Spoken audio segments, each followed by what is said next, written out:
Friend रिया के साथ एक कैफे में आई थी। रिया स्कूल टाइम से ही तारा के साथ रही थी। तारा के शॉर्ट टेम्पर्ड नेचर की वजह से तारा की दोस्ती ज्यादा देर तक किसी के साथ चल ही नहीं पाती, सिवाय रिया के, जो उसके साथ उसके बचपन से थी और उसे सबसे ज्यादा अच्छी तरह से जानती थी। तारा ने सामने कुर्सी पर बैठते हुए कहा, जल्दी बोल, क्यों बुलाया है? मेरे पास तेरे लिए फालतू टाइम नहीं है, आज से मैं कहीं बिजी रहने वाली हूँ। तारा की बात सुनकर रिया उसे हैरानी से देखने लगी, लेकिन उसका टॉपिक अभी कुछ और था। उसने झिझकते हुए कहा, तारा, मुझे तुझे कुछ बताना था। हाँ बक। तारा ने लापरवाही से कॉफी का सिप लेते हुए जवाब दिया, वो कल क्लब में मुझे प्रियांशु मिल गया था। प्रियांशु का नाम सुनते ही तारा ने रिया को ऐसे देखा जैसे वो उसे बस अब कच्चा ही निकल जाएगी।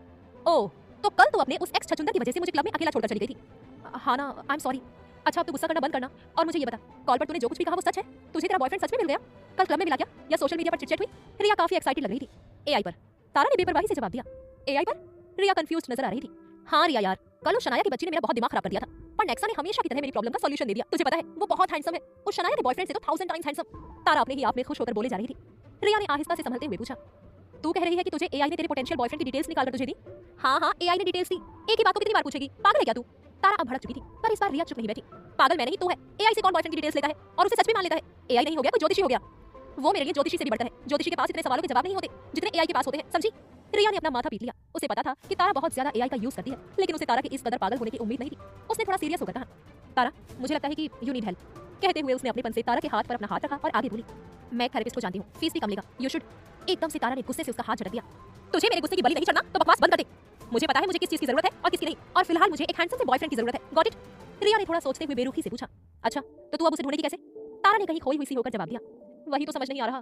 दिमाग पर जोर देते हुए उसे एक आइडिया सूझा और वो खुशी से जोश में आकर बोली, आइडिया! इस एआई जनरेटेड इमेज को गूगल पर डालकर इसका सोशल मीडिया अकाउंट सर्च करते हैं। तारा का आइडिया सुनकर रिया मंद मंद मुस्कुराई और उसे छेड़ते हुए बोली, तू तो दिन पर दिन हैकर होती जा रही है, मेरी एआई पगलू। हाँ। दूसरी तरफ अथर्व अपने रूम में बेचैनी से यहाँ वहाँ टहल रहा था। वो तारा के घर पर उसके पेरेंट्स से प्रॉमिस तो करके आ चुका था, लेकिन अब उसे समझ नहीं आ रहा था कि वो करने क्या वाला है। तभी उसके रूम में उसका छोटा भाई वैभव एंटर हुआ। भाई क्या हुआ, सब ठीक है ना? अचानक अपने सारे काम मुझे हैंडओवर कर दिया, क्या हुआ? अथर्व का ध्यान अपने भाई की तरफ आया। वैभव ने नोटिस किया कि उसका भाई काफी परेशान दिख रहा है। हाँ सब ठीक है, डोंट वरी। अथर्व ने जल्दबाजी में वैभव को समझाते हुए कहा और सोफे पर बैठा दिया। वैभव अथर्व से 4 साल छोटा था, मगर अपनी उम्र के नौजवानों से ज्यादा मैच्योर था। उसने भी अथर्व के साथ अपनी फैमिली के बुरे हालात देखे हुए थे, जिन्होंने उसे अथर्व की ही तरह संजीदा बना दिया था। वैभव, तुझे मेरी एब्सेंस में सब हैंडल करना होगा। कर लूंगा भाई, लेकिन आप कहीं जा रहे हैं क्या? वैभव ने कंफ्यूज होकर पूछा, क्योंकि अथर्व के लिए उसके बिजनेस से ज्यादा जरूरी आज से पहले कोई चीज नहीं रही थी। इसलिए तो उनकी कंपनी नंबर 1 पर पहुंच पाई थी और आज वो मोस्ट रिचेस्ट लोगों की लिस्ट में काउंट किए जाते थे। अथर्व ने गहरी सांस लेते हुए कहा, एक मिशन पर। मिशन? वैभव कंफ्यूज था। अथर्व ने उसे एक नजर देखा और फिर सारी बात डिटेल में समझा दी। यानी अब आप अपना काम धाम सब छोड़कर उस लड़की को सुधारने के मिशन पर जा रही हैं? अनबिलीवेबल, मुझे यकीन नहीं आ रहा, cause this is not your style भाई। अथर्व ने गहरी सांस लेते हुए कहा, यार जिस तरह से उसने अपनी दादी से बात की ना, मुझे पर्सनली बहुत हर्ट फील हुआ।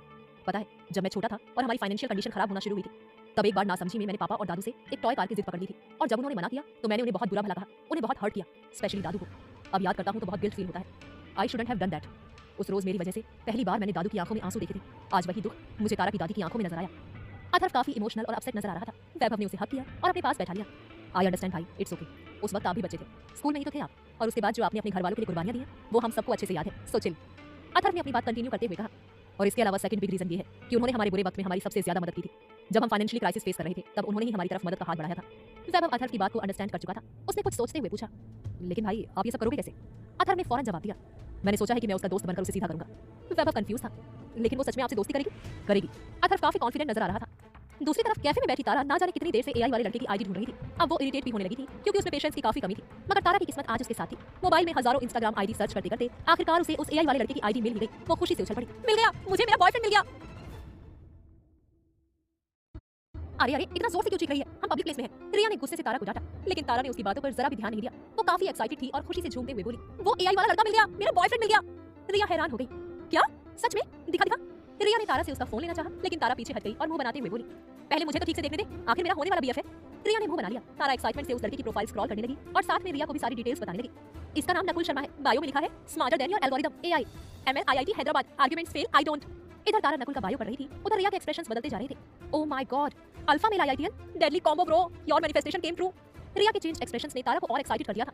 It was AI bro, I mean only Nexa ही मेरे मैनिफेस्टेशन ट्रू कर सकती है। तभी अचानक रिया के एक्सप्रेशन बदल गए। वो थोड़ा सीरियस होकर बोली, but babe, how will you find him? और उसकी ऑलरेडी कोई गर्लफ्रेंड हुई तो? तारा ने कॉन्फिडेंस के साथ कहा, चांस ही नहीं, वो मेरा मैच है एंड उसे अभी तक मैं मिली ही नहीं, सो आई डोंट थिंक कि वो ऐसी वैसी किसी भी लड़की को अपनी गर्लफ्रेंड बना लेगा। उसके बायो से ही काफी चूजी फील हो रहा है। और ढूंढेगी कहां? रिया ने तुरंत पूछा तो तारा ने कुछ सोचा और फिर नकुल की इंस्टाग्राम स्टोरी चेक करने लगी। फॉल्कन हाई क्लब, ओ भाई, स्टोरी अपलोडेड 30 मिनट्स अगो। ये पढ़ते हुए तारा बहुत ज्यादा सीरियस हो गई। इसका मतलब वो इस वक्त पोवई क्लब में है। रिया, मैं ये मौका मिस नहीं कर सकती, मुझे अभी इसी वक्त वहां पहुंचना होगा। तारा ने जल्दबाजी में अपना पर्स उठाया और लगभग वहां से भागने को भी। वहीं बैठी रिया उसे पीछे से आवाज देती रह गई, लेकिन सुन तो। तारा ने जाते जाते ऊंची आवाज में ही जवाब दिया, कॉल पर कनेक्ट करते हैं। वो तेजी से कैफे से बाहर आई और अपनी कार में बैठने को भी कि तभी उसका मोबाइल रिंग हुआ। उसने मुंह बनाकर देखा, ये उसके पापा का कॉल था, जिसे देखकर तारा ठिठकने लगी। ओह गॉड, अब इन्हें क्या चाहिए यार। Yes dad. उसने अनमने ढंग से कॉल रिसीव किया और कहा। दूसरी तरफ से अश्विन की भारी आवाज आई, बेटा कहां हो? तारा चिढ़ गई, अब मुझे आपको मेरी हर मिनट की रिपोर्ट्स भी देनी होगी क्या डैड? मैं कहां हूं, किससे मिल रही हूं, कहां जा रही हूं? तारा की बातें सुनकर अश्विन को भी गुस्सा आ गया। बेटा जितना पूछा जाए उतना जवाब दिया करो। तारा भी जबान लड़ाते हुए बोली, डैड हम लोग 80s में नहीं है, आप मुझे ओल्ड स्कूल डैड्स की तरह ट्रीट करना बंद कीजिए please. I am getting late, bye. Tara call cut ही करने वाली थी कि तभी उसे अश्विन की सख्त आवाज सुनाई दी, ठीक है फिर, अगर पैसों की जरूरत हो तो मुझे गलती से भी कॉल मत करना। तारा चिढ़ गई, डैड अब आप मुझे ब्लैकमेल करेंगे? जितना पूछा है उतना बताओ, कहां हो? अश्विन ने गुस्से से कहा, कॉलेज के पास वाले कैफे में आई थी रिया के साथ। Now I am going to Powai Falcon High. अब आपकी इंक्वायरी खत्म हो गई हो तो मैं कॉल रखूं? अश्विन ने इससे आगे कुछ नहीं पूछा। Fine, take care. तारा ने आईज रोल्स करते हुए कॉल कट कर दिया और कार में बैठकर क्लब के लिए निकल गई। दूसरी तरफ अश्विन ने फुर्ती से अथर को कॉल मिलाया। अथर बेटा, तारा फॉल्कन हाई क्लब पोवाई गई है, तुम अब अपना प्लान एग्जीक्यूट कर सकते हो।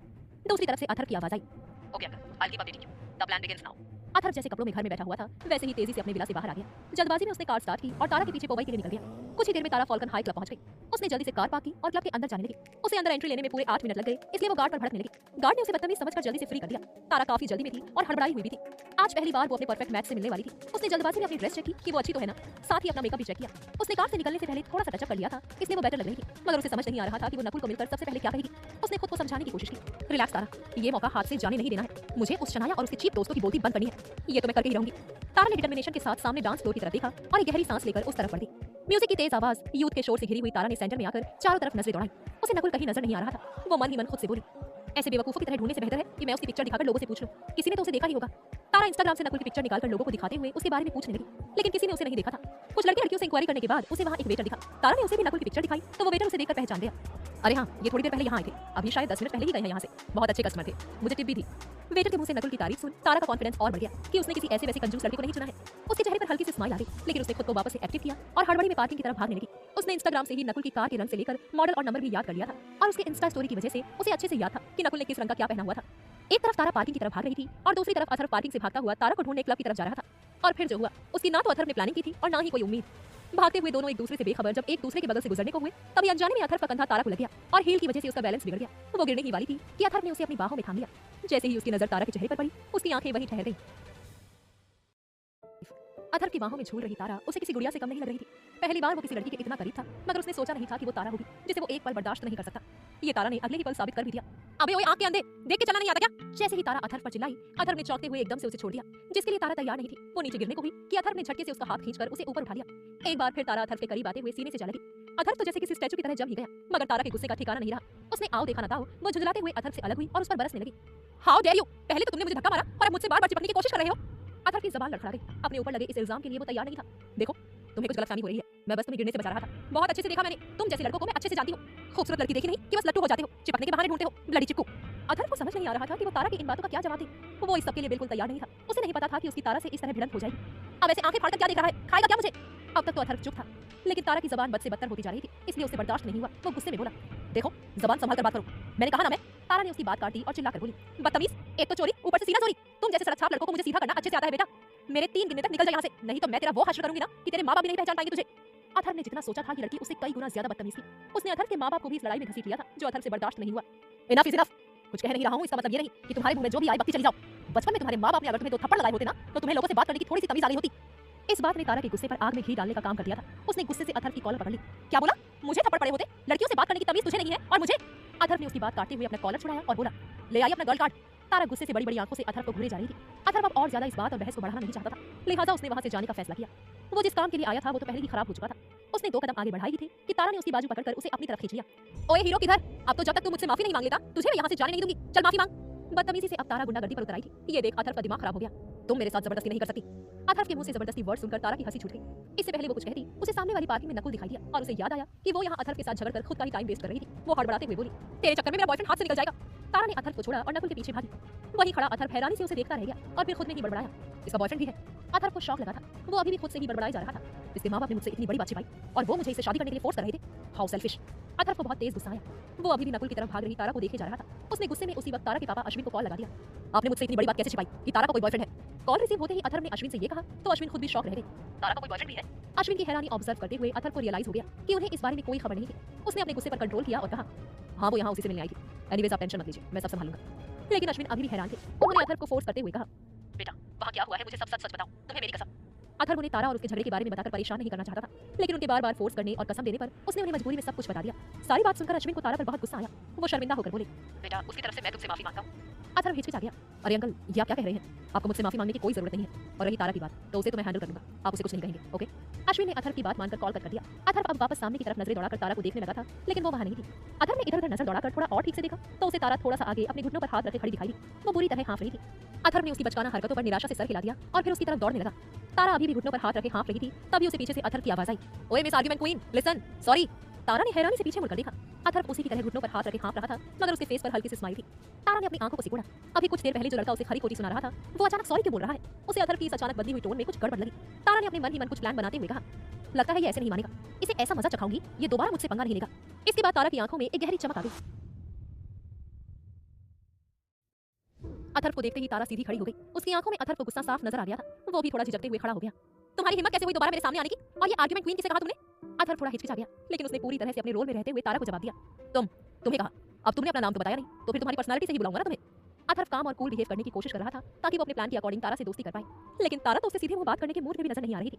तुम्हें मैं आर्गुमेंट क्वीन नजर आ रही हूँ, बदतमीज सड़क छाप लड़का, एक तो तुम्हारी वजह से मेरा बॉयफ्रेंड मेरे हाथ से निकल गया, और तुम। अथर्व हैरान हो गया। वो तारा को सड़क छाप लग रहा था।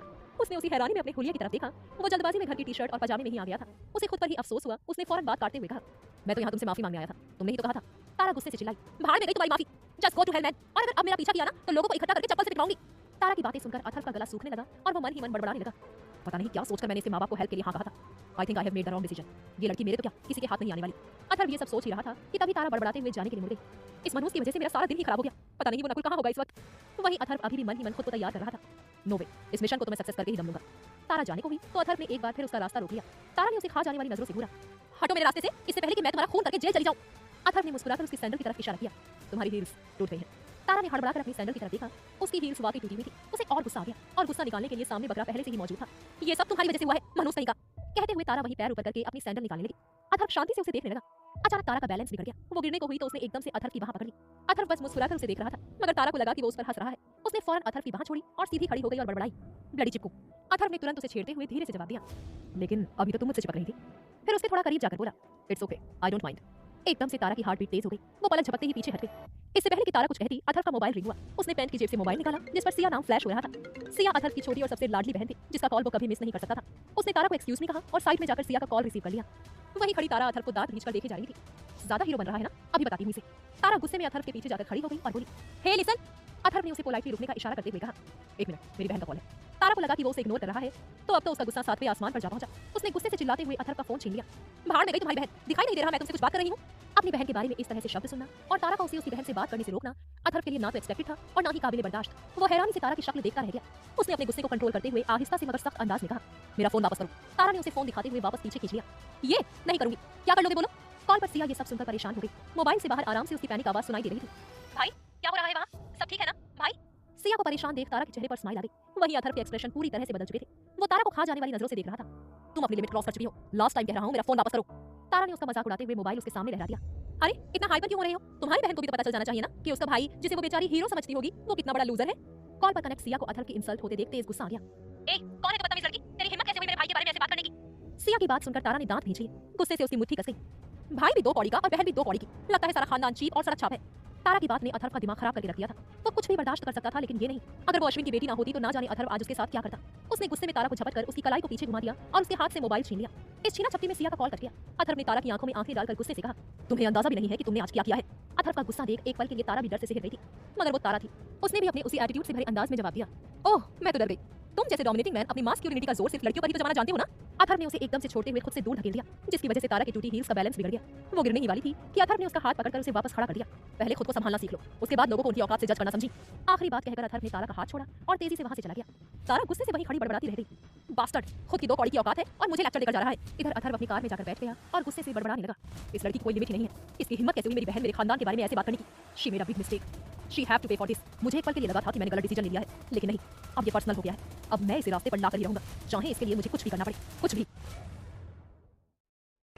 इधर अश्विन बेसब्री से तारा का इंतजार कर रहे थे। उन्हें तारा के बॉयफ्रेंड के बारे में सोच कर ही टेंशन हो रही थी। और फिर जैसे ही तारा घर पहुंची, उस पर सवालों की बरसात हो गई। तारा, ये सब क्या है? कहां थी तुम? किससे मिलने गई थी? तारा के पापा ने उसके घर पहुंचते ही एक के बाद एक सवाल दाग दिए थे। उसे समझ नहीं आ रहा था कि आज अचानक उसके पापा को हुआ क्या। ऐसा वो अक्सर नहीं करते थे, लेकिन हाँ, जब उन्हें उसकी किसी उल्टी सीधी बात की खबर लग जाती तो वो उस पर ऐसे ही भारी हो जाते थे। तारा मन ही मन बड़बड़ाने लगी, ओ गॉड, कहीं उस रिया की बच्ची ने तो डैड को सब बता नहीं दिया। उसे तो मैं छोड़ूंगी नहीं, लेकिन पहले इनसे निपटना पड़ेगा। यही सोचते हुए तारा रिटाई से अश्विन के सामने आकर खड़ी हो गई। उसने बेपरवाही से टेबल पर अपना पर्स रखा और बोली, ओ डैड, अब आप अपनी ओल्ड स्कूल क्लास मेरे साथ शुरू मत कर देना। तारा की इन हरकतों को देखकर उसकी मां को बहुत गुस्सा आया। वो तारा को डांटते हुए बोली, तारा, ये क्या तरीका है अपने डैड से बात करने का? तारा ने उसी लापरवाही से बास्केट से एप्पल उठाया और उसे दांतों पर गड़ाते हुए बोली, लो आ गई डैड की वकील। अश्विन को तारा पर बहुत तेज गुस्सा आ रहा था। ऊपर से उसकी इन हरकतों ने उन्हें और ज्यादा भड़का दिया। तारा को रत्ती भर फर्क नहीं पड़ा। वो एप्पल चबाते हुए बोली, हाँ, प्रतिष्ठा प्रशासन वाला डायलॉग रह गया है, वो भी बोल दीजिए। तारा की बेपरवाही ने उसके माँ बाप को लाजवाब कर दिया। तभी उसकी दादी ने चुप्पी को तोड़ते हुए तारा को समझाने की कोशिश की, तारू बेटा, तुम्हारे पापा को तुम्हारी फिक्र है, तुम उनसे अच्छे से बात किया करो बेटा। तारा ने भी हाजिर जवाबी करते हुए कहा, मैं अच्छे से ही बात कर रही हूँ दादी, यहाँ सिर्फ डैड है जो चिल्ला रहे हैं। लगता है आपकी नजर के साथ कान भी खराब हो गए हैं। तारा की बदतमीजी आज उसकी माँ से बर्दाश्त नहीं हुई। रितु ने आओ देखा ना ताओ एक जोरदार थप्पड़ तारा के मुंह पर जड़ दिया। तारा जद खड़ी रह गई। आज से पहले उसकी माँ ने या घर में किसी ने उस पर हाथ नहीं उठाया था, ना जाने क्यों, मगर अचानक ही उसके कानों में अथर की बात गूंजी, तुम्हारे माँ बाप ने अगर तुम्हें 2 थप्पड़ लगाए होते ना तो आज तुम मुझसे इस तरह से बात नहीं कर रही होती। अचानक ही तारा को अथर से बहुत ज्यादा नफरत महसूस हुई। उसका दिल किया कि अगर वो दोबारा कभी बदकिस्मती से उसे टकरा गया तो शायद वो उसकी जान ही ले ले। तभी उसे रितु की तेज आवाज आई, हमारे लाड़ प्यार का ये नतीजा दिया है तुमने हमें ही अपना दुश्मन समझती हो, बदतमीजी करती हो। अपने गाल पर हाथ रखे खड़ी तारा की आंखें भीगी हुई थी। उसे बहुत नफरत महसूस हो रही थी। वो किसी का चेहरा नहीं देखना चाहती थी। उस सन्नाटे में एक बार फिर अश्विन की आवाज गूंजी, कौन है तुम्हारा बॉयफ्रेंड, नाम बताओ। तारा ने तीखी नजरों से अश्विन को देखा। ये देखकर रितु को और गुस्सा आया, बताती है या एक और लगाऊं। तारा ने पीछे हटते हुए अपनी गाल पर हाथ रख लिया और बच्चों की तरह बोली, अगर आपने फिर से मेरे ऊपर हाथ उठाया ना तो मैं पुलिस को कॉल कर दूंगी। रितु का हैरानी से मुंह खुला का खुला रह गया, तू अपने माँ बाप को पुलिस से पकड़वाएगी, शर्म बची है तुझमें? तारा फिर से बच्चों की तरह रूसते हुए बोली, और आप लोगों में शर्म है? अपनी जवान बेटी पर हाथ उठाते हो। तारा के बचकाने अंदाज ने माहौल को लाइट कर दिया। रितु को अपनी गलती का एहसास हुआ। वो भी अपनी नजरें चुराने लगी। तारा ने अपने पापा की तरफ देखा और बोली, आपको रिया ने ये नहीं बताया कि वो लड़का अभी मेरा बॉयफ्रेंड बना नहीं है? अश्विन ने चौंक कर पूछा, मतलब? तारा ने जिद्दी से अंदाज में जवाब दिया, मतलब उसे मैंने एआई से ढूंढा है, वो मेरा परफेक्ट मैच है और मैं उसे अपना बॉयफ्रेंड बनाकर रहूंगी और जल्दी ही शादी करके इस डोमेस्टिक वायलेंस से छुटकारा पालूंगी। तारा ने आखिरी लाइन पर थोड़ा जोर देते हुए कहा। रितु ने तो अपना माथा ही पकड़ लिया। लो जी, अब बस यही सुनना रह गया था। वो थकी हारी सी डाइनिंग टेबल पर कुर्सी खिसका कर बैठ गई। अश्विन के भी चेहरे पर हैरानी थी। उन्हें पता था कि दुनिया काफी डिजिटल और डेवलप हो गई है, लेकिन एआई से बॉयफ्रेंड, ये तो उनके वहम गुमान में ही नहीं था। वो भी थके हुए सोफे पर निढाल से बैठ गई और तारा गुस्से से भन्नाते हुए अपने रूम में चली गई। इधर अथर्व अपने घर पर पहुंचा तो सिया दौड़कर उसके पास आई और बेचैनी से बोली, भाई आप ठीक तो है ना? कौन थी वो बदतमीज लड़की? उसे तो मैं छोड़ूंगी नहीं, उसकी हिम्मत कैसे हुई? अथर्व ने उसे रोकते हुए सोफे पर बैठा दिया और खुद भी थका हारा सा उसके सामने बैठ गया। वो मिस्टर अश्विन की बेटी है। सिया ने झट से दिमाग पर जोर डालते हुए कहा, जो हमारी कंपनी सनशाइन एंटरप्राइज में पार्टनर है? हाँ। अथर्व ने थकी सी आवाज में कहा। सिया को और गुस्सा आ गया, नॉनसेंस, उसकी इतनी जरूरत? आप कंपनी के सीईओ हैं, अगर आप नहीं होते तो वो कंपनी डूब चुकी होती और वो उसके परिवार के साथ रोड पर होती। उसे तो आपका एहसानमंद होना चाहिए। उस लड़की की इतनी हिम्मत कि आपके, मेरे और हमारे खानदान के बारे में बात करे। उसने हमें सड़क छाप कहा, भाई रिडिकुलस। सिया की आखिरी बात सुनकर एक बार फिर अथर्व का गुस्सा 7वें आसमान पर पहुंच गया। सिया अभी भी बोले जा रही थी, भाई अगर आपने उसे ऐसे छोड़ दिया ना तो मुझसे बुरा कोई नहीं होगा, उसे तो मैं सबक सिखाकर रहूंगी। तुम्हें कुछ भी करने की जरूरत नहीं है सिया। एकदम से अथर्व की तेज आवाज ने सिया के गुस्से पर ब्रेक लगाया। अथर्व उसकी तरफ देखकर बोला, उसके साथ क्या करना है और क्या नहीं ये मैंने तय कर लिया है, यू डोंट वरी, मैं उसकी अकल ठिकाने लाकर रहूंगा। उसे बहुत जल्द अपनी गलती का एहसास होगा, आई प्रॉमिस। अथर्व की बात सुनकर सिया रिलैक्स हो गई। तभी अथर्व का फोन बजा। ये अश्विन का कॉल था। जैसे ही अथर्व ने कॉल रिसीव किया, उन्हें अश्विन की परेशान सी आवाज सुनाई दी, अथर्व बेटा, जिस बॉयफ्रेंड की तारा बात कर रही थी वो उसने एआई से ढूंढकर निकाला है, वो उसे जानती तक नहीं है। एआई नेक्सा ने उसे बताया है कि वो लड़का तारा का परफेक्ट मैच है। ये सुनकर अथर्व को अपने कानों पर यकीन नहीं हुआ। उसे लगा उसने कुछ गलत सुन लिया है या फिर अश्विन ने कुछ गलत समझ लिया है। एआई से बॉयफ्रेंड, आर यू श्योर आप क्या कह रहे हैं? अश्विन ने जोर देते हुए कहा, हाँ बेटा, उसने खुद अपने मुंह से बताया है। अथर्व अभी भी कंफ्यूजन में बड़बड़ा रहा था, एआई से boyfriend, are we so advanced now? Ashwin का कॉल कर चुका था। अथर्व अभी भी शॉक में था और उसके सामने बैठी सिया कंफ्यूज्ड थी। व्हाट हैपेंड भाई? अथर्व का दिमाग काम नहीं कर रहा था। उसने थकी हुई सी आवाज में कहा, I don't understand, how can she be so stupid? She found a guy from Nexa, she thinks he is her perfect match. ये सुनकर सिया भी कंफ्यूज्ड हो गई। Perfect match from AI? इधर दूसरी तरफ तारा कॉल पर रिया से झगड़ रही थी कि उसने क्यों उसके पापा को उसके एआई वाले बॉयफ्रेंड के बारे में बताया और रिया उसे समझाने की कोशिश कर रही थी। देख तारा, मैं तुझे 100 बार कह चुकी हूँ, मैंने उन्हें आगे से कुछ नहीं बताया। तेरा कोई बॉयफ्रेंड है इस बात का उन्हें पहले से ही अंदाजा था। रिया की बात पर तारा भड़कते हुए बोली, कहीं डैड ने मेरे पीछे जासूस तो नहीं छोड़ रखे? तारा की बात पर रिया हंसती, तू है कौन? प्रिंसेस डायना समझ रही है क्या खुद को? जासूस एंड ऑल। रिया के मजाक पर तारा ने मुंह बिगाड़ दिया। अच्छा ठीक है, अब मैं फोन रखती हूँ, मुझे कैसे भी करके नकुल को ढूंढना है। पता नहीं अचानक से कहाँ गायब हो गया, मेरे हाथ लगते लगते रह गया बस आज, सिर्फ और सिर्फ उस सड़क छाप लड़के की वजह से। तारा ने चिढ़कर कॉल डिस्कनेक्ट किया और नकुल की इंस्टाग्राम आईडी ओपन करके उसकी स्टोरी चेक करने लगी। वहाँ कोई न्यू स्टोरी अपडेट नहीं हुई थी। ये देख तारा का मुंह लटक गया। उसने कुछ सोचकर आखिरकार नकुल को डीएम कर दिया और फिर मैसेज के इंतजार में उसकी कब आंख लग गई उसे पता भी नहीं चला। दूसरी तरफ अथर्व अब तारा को लेकर वाकई काफी सीरियस और पर्सनल हो गया था। उसने कुछ सोचते हुए अपने मैनेजर श्रवण को कॉल लगाया। श्रवण, मैंने तुम्हें एक लड़की की फोटो और बेसिक डिटेल शेयर की है, मुझे इस लड़की की सारी रिपोर्ट्स चाहिए। ये कहाँ जाती है, किससे मिलती है, क्या करती है, सब कुछ। श्रवण कंफ्यूज हो गया। जिस लड़के ने कभी किसी लड़की को आंख उठाकर नहीं देखा था, वो एक लड़की को स्टॉक करने की बात कह रहा था। श्रवण ने झिझकते हुए पूछा, सब ठीक है ना सर? क्या आप इस लड़की को पसंद करने लगे हैं? ये सुनकर अथर्व की एक्सप्रेशन बदल गई। उसने इतना बुरा मुंह बनाया कि अगर श्रवण कॉल पर ना होकर उसके सामने होता तो श्रवण की हंसी छूट जाती। व्हाट रबिश, ये सब बातें तुम्हारे दिमाग में आती कहाँ से हैं? श्रवण ने झिझक कर कहा, वो सर रोम कॉम ड्रामास में ऐसा ही होता है ना, इसलिए मुझे लगा। अथर्व को श्रवण की बात से ज्यादा इस बात पर हैरानी हुई कि वो रोम कॉम ड्रामा देखता है। Are you serious? श्रवण थोड़ा हड़बड़ा गया। सॉरी सर, वैसे मुझे आपको एक बात और बतानी थी। लॉन्च पैड एक्स के flagship event next gen pitch के जूरी पैनल के लिए आपका नाम अनाउंस हुआ है। साथ ही कंपनी के चेयरमैन आपसे मेंटरशिप को लेकर भी बात करना चाहते हैं। अथर्व ने बगैर ज्यादा ध्यान दिए जवाब दिया, लिव इट, अभी मैं बिजी हूं। इधर सुबह जब तारा की आंख खुली तो उसने हड़बड़ाकर फोन चेक किया, लेकिन नकुल का कोई रिप्लाई ना देख वो फिर से उदास हो गई। कुछ देर बाद जब वो नाश्ते के लिए डाइनिंग टेबल पर आई तो एक बार फिर उसे अपनी फैमिली का सामना करना पड़ा जिसे वो अवॉइड कर रही थी। उसे अपने पापा अश्विन की भारी आवाज सुनाई दी, बेटा तुम्हारी स्टडी कंप्लीट हो चुकी है और अब तुम फ्री भी हो, तो मैं चाहता हूं तुम हमारी कंपनी ज्वाइन करो एज एन इंटर्न। ये सुनकर तारा भड़क गई। व्हाट? इंटर्न? मैं अपने ही पापा की company as an intern join करूं? ये आप कह रहे हैं डैड? ये अथर्व का प्लान था क्योंकि उसका पहला वाला प्लान फेल हो गया था। वो तारा से दोस्ती करने गया था लेकिन उल्टा झगड़ा हो गया। इससे बेहतर है कि उसे किसी भी तरह कंपनी में हिलाया जाए जहां वो उसके सिर पर खड़ा होकर उसका दिमाग ठिकाने लगाए। तारा ने चिड़चिड़े एक्सप्रेशन के साथ अपने पापा को देखा और बोली, डैड अगर मेरे कॉलेज के दोस्तों को पता चला कि मैं अपनी ही कंपनी में एज एन इंटर्न काम कर रही हूं तो वो मेरा कितना मजाक उड़ाएंगे। तारा की बातें सुनकर रितु चिढ़ गई। रहने दीजिए जी, घूमने दीजिए इसे ऐसे ही फालतू, और जल्दी से कोई अच्छा सा रिश्ता देकर इसके हाथ पीले करवा दीजिए। शादी की बात सुनकर तारा भड़कते हुए खड़ी हो गई। मॉम आपकी प्रॉब्लम क्या है? अगर आप चाहती हैं कि मैं कठपुतली बनकर आपके इशारों पर नाचूं, then listen, this is not possible. बड़बड़ाते हुए तारा अपने रूम में चली गई। उसकी दादी पीछे से चिल्लाती रह गई, तारू बेटा नाश्ता तो ठीक से कर ले। लेकिन अगले ही सेकंड उन्हें रूम के दरवाजे की धम से आवाज आई। कुछ देर में तारा फ्रेश होकर वॉशरूम से बाहर आई और एक बार फिर बेचैनी से अपना इंस्टाग्राम चेक किया। उसे नकुल का मैसेज तो नहीं मिला, लेकिन इंस्टाग्राम स्टोरी पर किसी रेस्टोरेंट का फोटो विद लोकेशन टैग था। स्टोरी 2 मिनट पहले ही अपडेट हुई थी। तारा हड़बड़ा गई। वो जल्दबाजी में तैयार हुई और तेजी से घर से निकल गई। रास्ते में वो प्रे भी कर रही थी, ओ गॉड प्लीज आज मैं सही टाइम पर पहुंच जाऊं, आज वो मेरे आने से पहले वहां से ना निकले, प्लीज प्लीज प्लीज। दूसरी तरफ श्रवण के जासूस के थ्रू अथर्व को भी तारा की लाइव अपडेट मिल गई थी, इसलिए वो भी जल्दबाजी में उसके पीछे निकल गया। ड्राइव करते हुए वो बहुत अजीब ही फील कर रहा था। कहां से कहां पहुंच गया मैं? कभी सोचा भी नहीं था कि मैं लाइफ में ऐसा कुछ करूंगा। I mean stalking a girl doesn't suits me. Tara ने रेस्टोरेंट की पार्किंग में कार पार्क की और अंदर जाने लगी, लेकिन तभी उसे मेन गेट से नकुल बाहर निकलता हुआ नजर आया।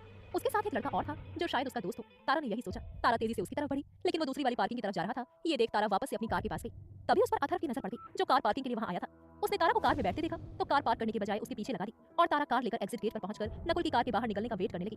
जैसे ही नकुल की कार वहां से निकली, तारा उसे स्टॉक करने लगी और अथर्व तारा को। उसकी इस हरकत पर अथर्व को बहुत गुस्सा भी आ रहा था। इस बेवकूफ लड़की का मैं क्या करूं? कुछ देर बाद नकुल की कार एक क्लब की पार्किंग में आकर रुकी। वो अपने साथ वाले लड़के के साथ अंदर जाने लगा। तभी तारा एकदम से उसके सामने आ गई और अथर्व जो उसी के पीछे था वो कुछ दूर ही रुककर उन्हें देखने लगा। नकुल तारा को इस तरह अपने सामने देखकर कंफ्यूज हो गया। Excuse me. तारा उसे खुशी और एडमायरेशन से लंबी मुस्कान के साथ देखे जा रही थी। नकुल ने फिर से कंफ्यूज होकर पूछा, मे आई नो यू? तारा ने खुशी से मुस्कुराते हुए कहा, may be you already know me, I am your match, perfect match. Nakul के चेहरे पर कंफ्यूजन थी और अथर्व के चेहरे पर अजीब से अफसोस से भरे expression. Are you in your senses? Nakul को अभी कुछ समझ नहीं आ रहा था। तारा ने उसे समझाते हुए कहा, let me explain, I was looking for my perfect match. तो मैंने बहुत सर्च किया और फाइनली मुझे तुम्हारी प्रोफाइल मिली। यू नो हमारे बीच में 80% सिमिलैरिटीज है। तारा लगातार बोले ही जा रही थी कि तभी नकुल ने उसे बीच में टोकते हुए पूछा, अच्छा और वो क्या है? वो तारा के सामने हाथ बांधकर खड़ा हो गया था। तारा एकदम से चुप हो गई और फिर थोड़ा सा हिचकिचाकर नकुल की तरफ देखते हुए जवाब दिया, जैसे कि हमारी हॉबी, ड्रेसिंग, एम्बिशंस, लाइफस्टाइल, क्या कुछ नहीं। नकुल ने हैरानी से तारा को देखते हुए पूछा, और ये सब तुम्हें कैसे पता चला? तारा फिर से हिचकिचा गई। वो तुम्हें सोशल मीडिया पर स्टॉक किया। तारा नकुल को एआई वाली बात नहीं बताना चाहती थी, क्या पता वो भी उसे सबकी तरह बेवकूफ समझ ले। वहीं छिपकर खड़ा अथर्व उनकी सारी बातें सुन रहा था और तारा की बातों को सुन उसे उस पर तरस और गुस्सा एक साथ आ रहा था। इधर नकुल अब भी कंफ्यूज ही नजर आ रहा था। Are you out of your senses? तुम मुझे स्टॉक कर रही थी, कुछ और काम नहीं है क्या? या कोई और लड़का नहीं मिला तुम्हें बेवकूफ बनाने के लिए? देखो मैं तुम्हें अच्छे से क्लियर कर देता हूँ, मेरे सामने तुम्हारी दाल नहीं गलने वाली। जाओ और जाकर कोई और बकरा ढूंढो। तारा कंफ्यूज होकर बड़बड़ाई, बकरा? दाल? ये सब तुम क्या बोले जा रही हो? तुम मुझे गलत समझ रही हो। मैं नकुल ने उसकी बात बीच में ही काट दी। तुम जैसी लड़कियों को मैं अच्छे से जानता हूँ, लड़कों को अपनी खूबसूरती के जाल में फंसाकर उन्हें कंगाल कर देती हो। एक बकरा गया तो दूसरा हाजिर, ब्लडी गोल्ड डिगर। तारा के एक्सप्रेशंस एकदम से बदल गए। उसे तेज गुस्सा तो आया, लेकिन उसने काबू बनाए रखा, नहीं तो बात बनने से पहले बिगड़ सकती थी।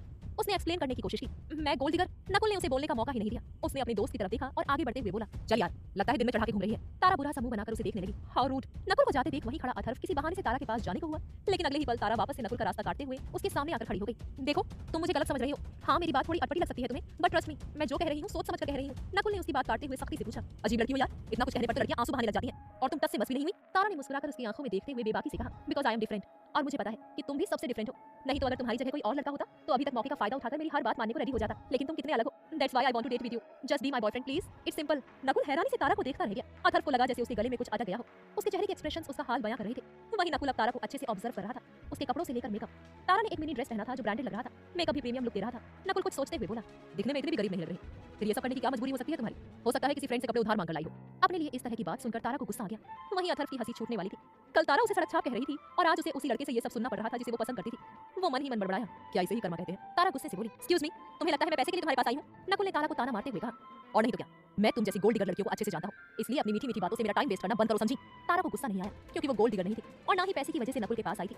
लेकिन अब अथर्व को ना जाने क्यों नकुल की तारा से की बदतमीजी पर गुस्सा आने लगा था। तारा ने नकुल को फिर से समझाने की कोशिश की, देखो तुम मुझे फिर से गलत समझ रहे हो।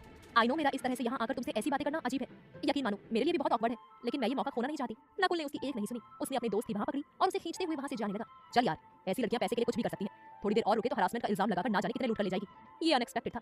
तारा जियो की त्यों रह गई। वहीं अथर्व ने गुस्से से अपनी मुट्ठियां खींच ली। वो नकुल को मारने के लिए आगे बढ़ा ही था कि अचानक रुक गया, क्योंकि नकुल का दोस्त जाते जाते रुका और तारा से बोला, आपका मेरे बारे में क्या ख्याल है? मैं एग्री हूँ आपका बॉयफ्रेंड बनने के लिए। तारा ने मोहित को ऊपर से नीचे तक देखा और उसकी अजीब सी ड्रेसिंग देख गंदा सा मुंह बना लिया।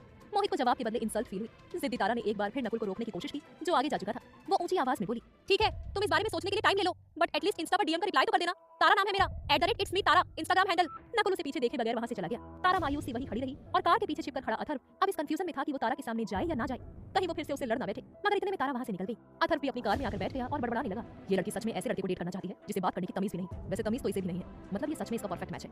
सही है, दोनों एक जैसे मिलकर दुनिया को तबाह करेंगे और लोगों को परेशान। फिर भी अथर्व के मन में कुछ खटक चुका था। उसने कुछ सोचते हुए श्रवण को कॉल लगाया और सीरियस होकर बोला, आज तारा जिस लड़के नकुल से मिली थी मुझे उसकी सारी कुंडली चाहिए एज सून एज पॉसिबल।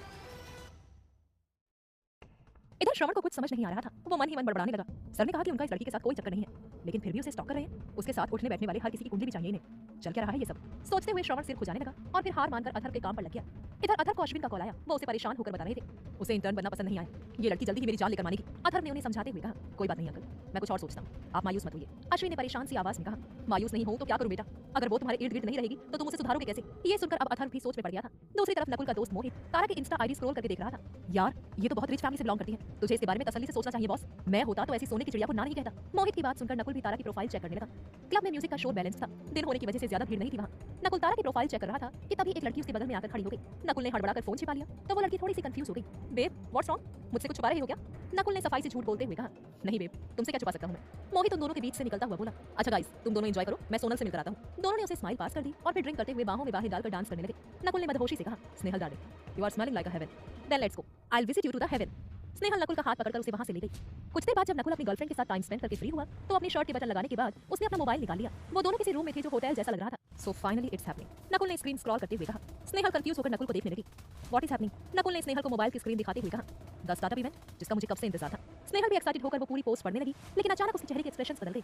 ये तो एआई एंड टेक के अराउंड है, मींस मैं तुम्हारे साथ इसमें नहीं चल पाऊंगी। नकुल ने मोबाइल को साइड में रखा और स्नेहल के होठों पर किस करते हुए बोला, मैं जहां भी जाऊंगा तुम्हें साथ लेकर ही जाऊंगा बेब, डोंट वरी। इधर तारा रिया को कॉल पर नकुल से हुई मुलाकात का एक एक किस्सा सुना रही थी। रिया थोड़ी कंफ्यूज होकर बोली, तारा आर यू श्योर यही तेरा परफेक्ट मैच है। जिस तरह से उसने बात की तारा ने कॉन्फिडेंट होकर जवाब दिया, ऑफ कोर्स कोई भी शरीफ लड़का यही करता, इसका मतलब ये है कि वो हर किसी लड़की को चेकआउट नहीं करता, उसका एक स्टैंडर्ड है and this is what I want. Tara के जवाब से रिया भी सेटिस्फाई हो गई। कुछ देर और तारा ने रिया से बात की और फोन रख दिया और फिर इंस्टाग्राम स्क्रॉल करने लगी।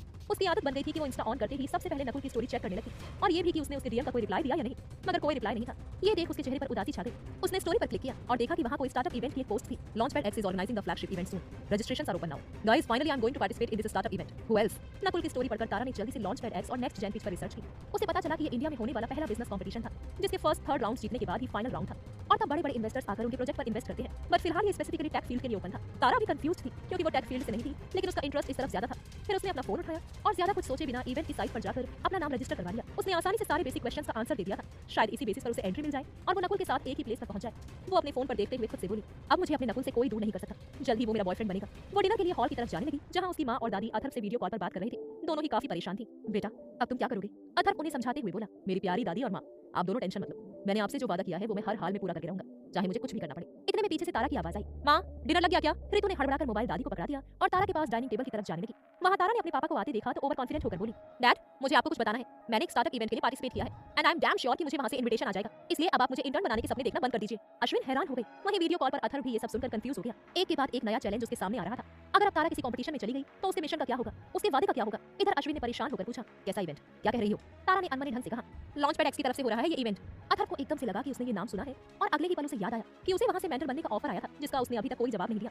अथर्व ने फौरन वीडियो कॉल कट किया और फुर्ती से श्रवण को कॉल लगाया। श्रवण मेरी बात ध्यान से सुन, लॉन्चपैड एक्स को मेरी तरफ से हाँ कह दो, मैं इवेंट में मेंटर बनने के लिए रेडी हूं। ये सुनकर श्रवण चौंक गया। आर यू श्योर सर, आपको तो ये सब पसंद नहीं था। जवाब में अथर्व ने बस इतना कहा, yes I am damn sure. आपने बहुत सही डिसीजन लिया है अथर्व, आई एम सो ग्लैड कि आप जैसे काबिल होनहार और कामयाब इंसान हमारे प्रोग्राम में बच्चों को मेंटर करेंगे। आपने काफी यंग एज में इतना कुछ जो अचीव किया वो वाकई काबिल तारीफ है। एक लग्जरियस रेस्टोरेंट में अथर्व लॉन्चपैड एक्स की मैनेजर से मीटिंग करने आया था। उन दोनों ने इवेंट से रिलेटेड काफी चीजों पर डिस्कशन किया। अथर्व ये भी जानना चाहता था कि तारा को वहां एंट्री मिलने वाली है या नहीं, लेकिन फिर उसने अपना मन बदल दिया क्योंकि रजिस्ट्रेशन ऑटोमेट सिस्टम के थ्रू हो रहा था। बातों ही बातों में अथर्व की नजर ग्लास डोर से बाहर वाले मॉल पर पड़ी और उसकी आंखें अचानक हैरानी से फैल गई। ये तारा है। उसने कंफर्म करने के लिए अपने स्पाई को कॉल किया तो उसे पता चला कि वो तारा ही थी जो मॉल में गिफ्ट की शॉपिंग कर रही थी और वहां नकुल ऑलरेडी मौजूद था। ये सुनते ही अथर्व एकदम से अपनी टेबल से उठ गया। I am so sorry Miss Mitali, but एक अर्जेंट काम आ गया है तो मुझे अभी निकलना होगा। आपसे मिलकर बहुत अच्छा लगा, इवेंट में मुलाकात होगी। मिताली को अथर्व का बिहेवियर थोड़ा अजीब तो लगा लेकिन उसने इग्नोर कर दिया। वो स्माइल करते हुए उठी और अथर्व की तरफ हाथ बढ़ा दिया। See you at our next gen Z event, best of luck. Atharv ने भी जल्दबाजी में बेस्ट ऑफ लक कहा और वहां से सामने मॉल की तरफ निकल गया। इधर मॉल में तारा मेल सेक्शन में काफी लग्जरी आइटम्स देख रही थी और साथ ही नेक्सा से चैट भी करती जा रही थी। यार नेक्सा मुझे कुछ भी समझ में नहीं आ रहा, मुझे नकुल के लिए क्या गिफ्ट लेना चाहिए। नेक्सा ने तुरंत उसे रिप्लाई दिया, परेशान होने की कोई जरूरत नहीं है तारा, गिफ्ट लेते वक्त ऐसा अक्सर हो जाता है, खासतौर पर जब वो किसी स्पेशल के लिए हो। तुम्हारी बताई इंस्टा आईडी को मैंने सर्च किया और मुझे पता चला है कि नकुल को बाइक्स का काफी शौक है, साथ ही उसे न्यू कार्स के मॉडल्स भी काफी पसंद आते हैं। तारा ने चिढ़कर उसे टाइप किया, मैं मॉल में कार खरीदूंगी क्या, कुछ ऐसा बताओ जो एक्सपेंसिव भी लगे और छोटा भी हो। नेक्सा ने फिर से नकुल की प्रोफाइल को एनालाइज किया और तारा के सामने गिफ्ट्स की सजेशन लिस्ट बनाकर रेडी कर दी। तारा उन्हें देखते हुए एक दुकान से दूसरी दुकान की तरफ बढ़ने लगी। परफ्यूम, वॉच, वॉलेट, इनमें से क्या खरीदना चाहिए नेक्सा, ठीक से बताओ ना। ऐसे ही कई शॉप्स घूमते हुए अचानक उसकी नजर सेम फ्लोर से एलिवेटर की तरफ जा रहे नकुल पर पड़ी। नकुल यहाँ, इसका मतलब गॉड खुद हमें मिलाने की साजिश रच रहे हैं। Oh my God, my manifestation came true. Tara को नहीं पता था कि नकुल उसे ऐसे यहाँ मिल जाएगा, उसकी खुशी का तो ठिकाना ही नहीं रहा। अचानक वो तेजी से कॉरिडोर में भागने लगी। वहीं नकुल उससे बेखबर अब तक एलिवेटर से नीचे वाले फ्लोर पर पहुंचने वाला था। तारा तेजी से एलिवेटर पर चढ़ी और एलिवेटर के चलने के बावजूद वो खुद सीढ़ियां फलांग कर नीचे जाने लगी। वो आज किसी भी कीमत पर ये मौका नहीं खोना चाहती थी। वहीं दूसरी तरफ अथर भी मॉल में आ चुका था और तारा को ढूंढते हुए उसी की तरफ जा रहा था, लेकिन जैसे ही उसकी नजर ऊपर एलिवेटर से उतर रही तारा पर पड़ी, वो वहीं नीचे ही रुक गया। इधर तारा ने देखा कि अब नकुल गेट से बाहर निकलने वाला था। वो तेजी से एलिवेटर से नीचे आ गई और फिर से भागने लगी। उसे लगा कि नकुल आज एक बार फिर उसके हाथों से निकल जाएगा, इसलिए उसने आओ दिखाना था जोर से चिल्लाई, Nakul please stop. Main gate से बाहर निकल रहा नकुल चौंक कर वहीं रुक गया। उसने हैरानी से पीछे मुड़कर देखा तो तारा तेजी से उसकी तरफ भागी चली आ रही थी। उसे देखते के साथ ही नकुल के एक्सप्रेशंस बदल गए। वो खुद से ही बड़बड़ाया, ओह गॉड नॉट अगेन। तारा हांफते हुए उसके सामने आकर खड़ी हो गई और बोली, फाइनली तुम मिल गए। अरे अरे, लेकिन मुझे तुमसे नहीं मिलना, मेरे पीछे क्यों पड़ी हो पागलों की तरह। तारा ने हांफते हुए कूल अंदाज में कहा, मैंने तुम्हें बताया था ना तुम मेरे परफेक्ट मैच हो, इसलिए मैं तुम्हें अपना बॉयफ्रेंड बनाना चाहती हूँ, सिंपल। वहीं पीछे खड़ा अथर भी उनकी बातें सुन रहा था। आसपास लोग रुककर उन्हें देखने भी लगे थे, लेकिन तारा को इन सबसे कहां फर्क पड़ने वाला था। मगर नकुल बुरी तरह चिढ़ गया था। तुम्हारा दिमाग खराब है क्या, पी के आई हो, देखो मेरा पीछा करना छोड़ दो वरना तुम जानती नहीं कि जब मैं अपनी शराफत छोड़ता हूँ तो क्या होता है। नकुल की धमकी सुनकर अथर गुस्से से एकदम से उसकी तरफ बढ़ा, लेकिन तारा की बात सुनकर अगले ही पल वहीं रुक गया। तारा ने नकुल को काफी फ्लर्टी अंदाज में जवाब दिया, मुझे शरीफ लड़के वैसे भी पसंद नहीं, मैं तो खुद चाहती हूँ कि तुम अपनी शराफत छोड़ दो। एकदम से नकुल की बोलती बंद हो गई। उसे समझ आ गया कि इस लड़की से बहस करना आसान नहीं होगा, इसलिए वो वहां से बाहर निकल गया। तारा भी उसके पीछे जाने को हुई कि तभी अचानक पीछे से अथर ने उसका हाथ पकड़ लिया। उसे देखते ही तारा झल्ला गई, तुम मेरा पीछा करते करते यहाँ तक आ गए, क्या सीन है बॉस। अगर मुझे डेट करने का इरादा है तो मैं साफ बता देती हूँ, मैं तुम जैसे सड़क छाप बेरोजगार लोगों को मुंह तक नहीं लगाती। जैसे ही तारा ने उसके सामने खड़े अथर को सबके सामने ये सब बातें सुनाना शुरू किया, अथर का तो दिमाग ही हिल गया। ये बदतमीज लड़की उसे जब भी मिलती थी उसके इंसल्ट पर इंसल्ट किए जाती थी, वो भी नकुल जैसे लड़के के लिए जो उसे घास तक नहीं डालता। तारा ने गुस्से से उंगली दिखाते हुए कहा, अगर तुम्हारी वजह से आज फिर मेरा बॉयफ्रेंड मेरे हाथ से निकला ना तो मैं तुम्हें जिंदा नहीं छोड़ूंगी। तारा ने गुस्से से उंगली दिखाते हुए कहा, अगर तुम्हारी वजह से आज फिर मेरा बॉयफ्रेंड मेरे हाथ से निकला ना तो मैं तुम्हें जिंदा नहीं छोड़ूंगी। कहते हुए तारा नकुल के पीछे भागने को हुई तो अथर ने एक बार फिर उसकी कलाई पकड़ ली और भारी आवाज में बोला, एक मिनट। तारा गुस्से से फिर से उस पर बरसने वाली थी कि तभी अचानक अथर झुका और नीचे से तारा का छोटा सा वॉलेट उठाकर दे दिया, जो तभी गिर गया था जब वो भागते हुए नकुल के सामने खड़ी हुई थी। वॉलेट देख तारा एकदम से शॉक हो गई। ओह माय गॉड, मैं इसे कैसे भूल सकती हूँ, थैंक गॉड ये मुझे मिल गया, नहीं तो मेरा क्रेडिट कार्ड, एटीएम कार्ड सब चला जाता, पापा भी हेल्प नहीं करते। तारा खुद में ही बड़बड़ाई जा रही थी, लेकिन उसने एक बार भी अथर को थैंक्स नहीं कहा। जब उसकी नजर अथर पर पड़ी तो उसने ईगो की वजह से उसे थैंक्स कहने की बजाय टॉपिक चेंज कर दिया, तुम यहाँ भी मेरा पीछा कर रहे थे ना, उस दिन क्लब में मिले और अब यहाँ। अथर ने उसे घूरते हुए सीरियस टोन में जवाब दिया, ये बात तो मैं भी तुमसे कह सकता हूँ, उस दिन क्लब में मुझसे टकरा गई और फिर आज यहाँ मिल गई। तारा लाजवाब सी हो गई, उसने गुस्से से होंठ भींच लिए। अथर्व आगे बोला, वैसे तुम्हारी हॉबी है क्या, तमाशा करना, जहाँ देखो वहाँ तमाशा करते हुए नजर आती हो। तारा गुस्से से भन्ना गई, एक्सक्यूज मी, क्या कहा तुमने। अथर्व इस बार उसे छेड़ते हुए बोला, क्यों, दिमाग के साथ अब तुम्हारे कान भी खराब हो गए हैं। तारा की बर्दाश्त से बाहर हो चुका था। वो गुस्से से अपने वॉलेट पर लंबे लाल नाखून चुभाते हुए अथर्व की तरफ बढ़ी और उसके एकदम करीब पहुंच गई। इससे पहले कि वो कुछ कहती, अथर्व ने उसकी आंखों में देखकर भारी सी आवाज में कहा, लगता है अब तुम्हें अपने बॉयफ्रेंड के हाथ से निकलने की टेंशन नहीं है, ऐसा ना हो कि इस बार भी तुम मुझे ही दोष दो। अथर्व की बात सुनकर तारा को नकुल का ध्यान आया और वो अथर्व को एक नजर अजीब तरह से देखते हुए मॉल से निकलते हुए पार्किंग की तरफ भागी। लेकिन जब तक तारा पार्किंग में पहुंची तब तक नकुल वहां से गायब हो चुका था। तारा उदास मन से अपनी कार की तरफ जाने लगी और वही पार्किंग के गेट पर खड़ा अथर्व तारा को देखने लगा और फिर उसने अपने मैनेजर को कॉल मिला दिया। नकुल के बारे में क्या इन्फॉर्मेशन मिली है, उसने काफी सीरियस एक्सप्रेशंस के साथ सख्त आवाज में पूछा तो श्रवण भी थोड़ा सा घबरा गया। उसने सीधा सीधा जवाब देते हुए कहा, सर वो दिल्ली से बिलोंग करता है, यहाँ एक आईटी कंपनी में as a software developer job कर रहा है, मिडिल क्लास फैमिली से है, फ्रेंड सर्कल काफी बड़ा है जिसमें हर तरह के लोग हैं, लेकिन ज्यादातर अय्याश बिगड़े हुए लड़के हैं जिनकी लाइफ क्लब और लड़कियों के इर्द गिर्द घूमती है। नकुल भी उन्हीं में से एक है, लेकिन उसकी ऑलरेडी एक गर्लफ्रेंड है जो काफी पैसे वाले बाप की बेटी है। गर्लफ्रेंड की बात सुनकर अथर्व चौंक गया, क्या उसकी ऑलरेडी गर्लफ्रेंड है। श्रवण ने उसे कंफर्म करते हुए कहा, यस सर, वो अपने रिलेशनशिप को प्राइवेट ही रखता है। अथर्व के माथे पर चिंता की लकीरें आ गई, वो गहराई से कुछ सोच रहा था। उसका नेक्स्ट जेंसी इवेंट में जाने का क्या मकसद है। श्रवण ने थोड़ा कंफ्यूजन से जवाब दिया, वो तो पता नहीं सर, हो सकता है वो बाकी कोई बिजनेस स्टार्ट करना चाहता हो, लेकिन जिस तरह का उसका लाइफस्टाइल है उससे ऐसा लगता तो नहीं। उसकी कंपनी में भी उसकी परफॉर्मेंस कुछ खास नहीं, वो अपनी गर्लफ्रेंड की सिफारिश पर ही वहाँ टिका हुआ है बस। नकुल के बारे में ये सब सुनकर अथर्व किसी सोच में गुम हो चुका था। उसने फोन रखते हुए श्रवण से कहा, इस पर नजर रखो और कोई भी इंपॉर्टेंट इन्फॉर्मेशन मिले तो मुझे अपडेट करना। अथर्व ने कॉल रख दिया। नकुल के बारे में जानकर वो तारा के लिए अब वाकई काफी परेशान हो गया था। अब इस लड़की को ये सब कैसे समझाया जाए, 100 बेवकूफ मरे थे तब ये पैदा हुई। अथर्व मन ही मन बड़बड़ाया और वहां से निकल गया। 2 दिन के अंदर इवेंट का पहला राउंड था और सभी कंटेस्टेंट को कंपनी की बताई लोकेशन पर जमा होना था, जहां वो अगले 1 महीने तक रहने वाले थे। इस इवेंट को एक बड़ी लॉन्च शो की तरह डिजाइन किया गया था, न सिर्फ एक कंपटीशन बल्कि एक एक्सपीरियंस। सुबह से ही लोकेशन के बाहर कैमरों की लाइन लगी थी, ड्रोन हवा में मंडरा रहे थे, ब्रांडेड बैनर चमक रहे थे और हर एंट्री के साथ फ्लैशेस जल उठते थे। जैसे ही कंटेस्टेंट्स एक एक कर अंदर दाखिल हो रहे थे, उनका नाम, प्रोफाइल और एक टैग लाइन बड़ी स्क्रीन पर उभर रही थी। अंदर का माहौल किसी हाई एंड इंक्यूबेशन हाउस जैसा था, minimal interior, glass walls, neon lights और हर कोने में एक अलग एनर्जी। यहाँ सिर्फ टैलेंट नहीं, मेंटल स्ट्रेंथ, सर्वाइवल और स्ट्रेटेजी टेस्ट होने वाली थी। शाम ठीक 7 बजे लाइट्स अचानक डिम हो गई, म्यूजिक बीट ड्रॉप हुआ और सामने की स्क्रीन पर ये लाइन फ्लैश होने लगी, welcome to the game that will change you forever. Tara और रिया इस चकाचौंध को देखकर मंत्रमुग्ध हो चुके थे। रिया ने हैरानी से अपना मुंह खोले चारों तरफ देखते हुए कहा, ये कौन सी दुनिया में आ गए हम। तारा भी उसी की तरह हैरान थी, कितना अच्छा लग रहा है ना, लेकिन थोड़ी थोड़ी एंजाइटी भी हो रही है। रिया ने अपनी उम्र के नौजवानों की भीड़ को देखते हुए कहा, होनी भी चाहिए, लेकिन इस भीड़ में हम उस नकुल को कैसे ढूंढेंगे। तारा ने भी भीड़ की तरफ देखा और मुंह बना लिया और थकी हुई आवाज में बोली, टास्क शुरू होने से पहले ही हमारे पास टास्क आ गया। इधर दूसरी तरफ अथर्व मीटिंग रूम में बैठा आज के शो की सारी डिटेल्स देख रहा था। तभी श्रवण उसके पास आया और बोला, सर, मिस तारा यहाँ आ गई हैं। अथर्व की आंखों में एक अजीब सी चमक आ गई। वो उठा और बाहर हॉल की तरफ चला गया। वो तेजी से नौजवानों की उस भीड़ से गुजरता हुआ तारा को देखने या शायद उससे मिलने जा रहा था। तभी लॉन्च पैड एक्स की सीईओ मिसेस नीलिमा की आवाज माइक से चारों ओर गूंज उठी और सब जहां के तहां जमकर वो अनाउंसमेंट सुनने लगे। Welcome to the next Gen Z event. उम्मीद करती हूँ कि आप लोगों का यहाँ आना खाली नहीं जाएगा। आप लोग यहाँ से बहुत कुछ सीख कर जाएंगे और अपने सपनों को साकार करेंगे। जहाँ सब रुक गए थे वहाँ अथर्व एक बार फिर तारा को ढूंढते हुए चलने लगा था। माइक से चारों तरफ मिसेस नीलिमा की आवाज लगातार गूंज रही थी। अगले 5 मिनट में हमारा सबसे पहला और बेसिक राउंड शुरू होने वाला है। यही डिसाइड करेगा कि कौन यहाँ रहेगा और किसे यहाँ से जाना होगा। आप लोगों के मोबाइल पर एक टेक्स्ट आया है, उस लिंक पर क्लिक कीजिए और फर्स्ट राउंड को ज्वाइन कीजिए। सभी नौजवान तेजी से काम पर लग गए। वहीं अथर्व भी एकदम से रुक गया क्योंकि उसे सामने तारा नजर आ रही थी। वो कंपटीशन पर फोकस नजर नहीं आ रही थी बल्कि बेचैनी से यहाँ वहाँ देख रही थी। अथर्व ने कुछ सोचा, फिर तेजी से अपने कान पर लगे पॉड से श्रवण को कॉल कनेक्ट किया। पता करो नकुल कहाँ है। इधर एक बार फिर मिसेस नीलिमा की आवाज चारों तरफ गूंजी। तो आपका टाइम शुरू होता है अब। मोबाइल पर पहला राउंड शुरू हो चुका था। उसके क्वेश्चंस देखकर रिया का दिमाग चकराने लगा। तो मुझे कहाँ ले आई, मुझे तो कुछ आता ही नहीं। तारा ने उसे अपने मोबाइल की स्क्रीन की तरफ इशारा किया। वो हर 4 में से सही ऑप्शन पर क्लिक करने लगी और उसे नकल करते हुए रिया भी वही करने लगी। अगले 5 मिनट के अंदर उन्हें 50 क्वेश्चंस के आंसर्स करने थे, जिसमें से तारा ने सिर्फ 40 आंसर्स किए थे और टाइम खत्म हो चुका था। तारा की बेचैनी अब और ज्यादा बढ़ने लगी थी। पता नहीं यहाँ 5 मिनट भी और टिक पाऊंगी या नहीं। घर से तो बहुत अकड़ के निकली थी, क्या मुंह दिखाऊंगी अब मैं सबको। अथर्व वहीं दूर से ही शांत अपनी पैंट की जेब में हाथ डाले खड़ा तारा के हर एक एक्सप्रेशन को नोटिस किए जा रहा था। वो समझ गया था कि तारा पहले ही राउंड में बाहर होने वाली है। तभी एक बार फिर मिसेस नीलिमा की आवाज चारों तरफ गूंजी। अब स्क्रीन पर उन कंटेस्टेंट के नाम शो होने वाले हैं जो आगे हमारे साथ नेक्स्ट राउंड के लिए बने रहेंगे। तारा और रिया बेचैनी से अपने नाम देखने लगी। वहीं अथर्व की नजर भी स्क्रीन पर थी। वो वहां तारा का नाम देखना चाहता था मगर अगले ही पल उसके चेहरे की हवाइयां उड़ गईं। फर्स्ट राउंड के विनर की लिस्ट में तारा का नाम देख अथर्व का चेहरा हैरानी से चमक उठा। वहीं तारा अपना नाम उस लिस्ट में देख खुशी के मारे चिल्लाने लगी। उसकी इस एक्साइटमेंट को देख पूरे हॉल में खड़े नौजवानों यहाँ तक कि मिसेस नीलिमा का ध्यान भी उसकी तरफ आ गया। वो मुस्कुराने लगी और अगले ही पल सभी को चारों तरफ उनकी आवाज सुनाई दी। आप लोगों की खुशी बता रही है कि आप लोग यहाँ की उम्मीदों और जज्बों के साथ आए हैं। I wish you all the best. Next round के लिए तैयार रहिएगा। हॉल की डिम लाइट बंद हो गई और पूरे हॉल में तेज रोशनी बिखर गई। इसका मतलब था कि मिसेस नीलिमा जा चुकी है और आज का टास्क खत्म हो चुका है। जिन भी स्टूडेंट्स के नाम लिस्ट में नहीं आए थे वो उदासी से अपना बैग उठाकर वापस घर जाने लगे। इधर उसी भीड़ में खड़ा अथर्व अभी तारा को देखे जा रहा था। उसके चेहरे पर खुशी की चमक थी मगर अचानक उसके चेहरे का रंग सफेद पड़ गया। तारा के ठीक पीछे उसकी नजर नकुल पर पड़ी जो तारा को अजीब नजरों से देख रहा था। इससे पहले कि अथर्व तारा के पास जाता, नकुल जानबूझकर तारा की नजरों के सामने आ गया और ऐसे शो करने लगा जैसे ये कोई इत्तेफाक हो। उसे देखते ही तारा एक बार फिर खुशी से उछल पड़ी। नकुल, तुम फाइनली तुम मुझे मिल गए। नकुल ने अपने स्टाइल को बरकरार रखते हुए उसकी तरफ मुस्कुरा कर देखा। तो आखिरकार तुम मेरा पीछा करते हुए यहाँ तक आ गई। तारा ने अपना स्टाइल मारते हुए कहा, मुझे तो आना ही था। इधर रिया भी नकुल को देख उसके स्टाइल और खूबसूरती से इंप्रेस हो चुकी थी। तो तुम हो नकुल, बहुत सुना है तुम्हारे बारे में, आखिर मानना पड़ेगा तुम वाकई इतने हैंडसम हो कि किसी भी लड़की का दिल तुम पर आ जाए। नकुल ने रिया को एटीट्यूड से देखा और कहा, लगता है तुम इस पागल लड़की की बेस्ट फ्रेंड हो। आई एम श्योर तुम भी इसकी तरह ही पागल होगी फिर। नकुल की बात सुनकर रिया ने मुंह बना लिया तो नकुल की हंसी छूट गई। नकुल ने बात बदलते हुए कहा, तो तुम दोनों का सिलेक्शन हो गया नेक्स्ट राउंड के लिए। तारा ने एक्साइटेड होकर जवाब दिया, होना कैसे नहीं था। फिर एकदम सीरियस होकर रुकी और पूछा, तुम्हारा हुआ या नहीं? अगर नहीं हुआ तो मैं यहाँ रुककर क्या करूंगी। तारा की बात पर नकुल को हंसी आ गई। वहीं कुछ डिस्टेंस पर खड़ा अथर्व उनकी बातें सुनकर अंदर ही अंदर जल रहा था। उसे आज से पहले ऐसी फीलिंग्स कभी महसूस नहीं हुई थी। गुस्से से उसकी मुट्ठियां कस गई। उसे समझ नहीं आ रहा था कि वो तारा को नकुल से दूर कैसे लेकर जाए। उसने आओ देखा ना था, बिना सोचे समझे वो तारा और नकुल के सामने जाकर खड़ा हो गया। उसे देखते ही तारा शॉक रह गई और जोर से चीखी, तुम? नकुल भी हैरानी से अथर्व को देखने लगा। अब तो पक्का हो गया कि ये तुम्हारा पीछा कर रहा है। अथर्व ने गुस्से से दांत खींचे और नकुल को घूर कर बोला, पीछा माय फुट, मुझे अपने जैसा आवारा समझा है क्या? अथर्व की बात सुन नकुल एकदम से हड़बड़ा गया लेकिन अगले ही पल उसे गुस्सा दिखाने लगा। तुम्हारी हिम्मत कैसे हुई मेरे बारे में इस तरह की बात करने की? नकुल नहीं जानता था कि अथर्व कौन है, इसलिए उसकी बात सच होने के बावजूद वो उसे मामूली आदमी समझकर भारी होने की कोशिश कर रहा था। अथर्व ने भी अपने एटीट्यूड में उसे जवाब दिया, हिम्मत की बात तो तुम मुझसे करोगी मत, सब जानता हूं मैं तुम्हारे बारे में, ब्लडी फ्रॉड।